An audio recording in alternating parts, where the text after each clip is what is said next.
Hi అండి. ఇప్పుడు నేను చూపెట్టబోయేది వట్టి చేపల పులుసు అండి.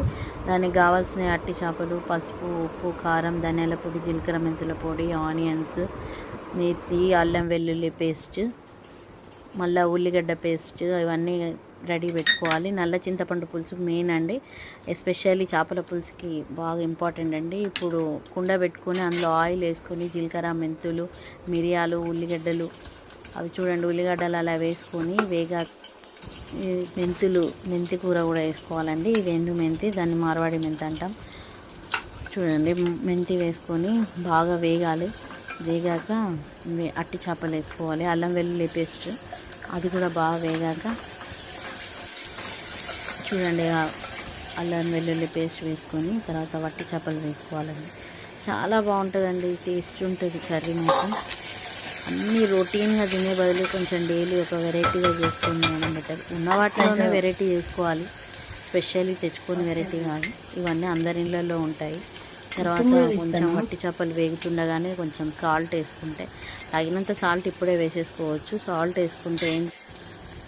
వేసుకోవాలి. సాల్ట్ వేసుకుంటే ఏంటంటే మెయిన్ థింగ్ చేపకి ఉప్పు పడుతుంది, చాలా బాగుంటుంది.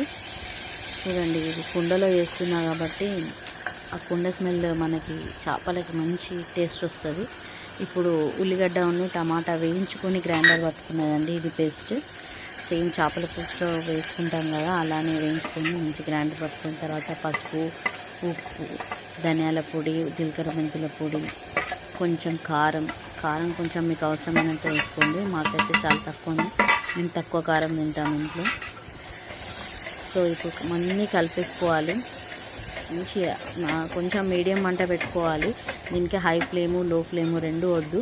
కొంచెం మీడియం మంటలో మంచి చేపలకి మసాలా అంతా పట్టేటట్టుగా ఫస్ట్ ఇవి వేసుకున్నాక కాసేపు మూత పెట్టి మగ్గనించుకోవాలి.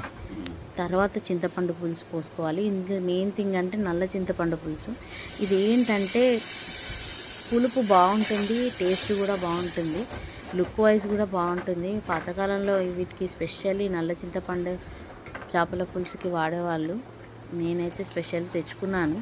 చూడండి చేప కూడా ఉడికిపోయింది, తొందరగా ఉడికిపోతుంది. జస్ట్ 10-15 మినిట్స్లో అన్నీ రండి ఉంటే అయిపోతుంది. చూడండి ఆయిల్ వేలేసింది. తర్వాత కొత్తిమీర వేసేసుకోవాలి. కొంచెం కొత్తిమీర వేసేసుకొని తర్వాత ఒక్కసారి మరీ ఎక్కువ తిప్పకండి, గరిటెతోని లైట్గా అలా తిప్పుకొని కలిపేసుకోండి. తర్వాత చూడండి అబ్బా నాకైతే నోరు ఊరిపోతుందండి, స్మెల్కే ఆకలిస్తుంది. ఇది ఎవరికైనా నచ్చుతుందండి, చిన్న వాళ్ళకి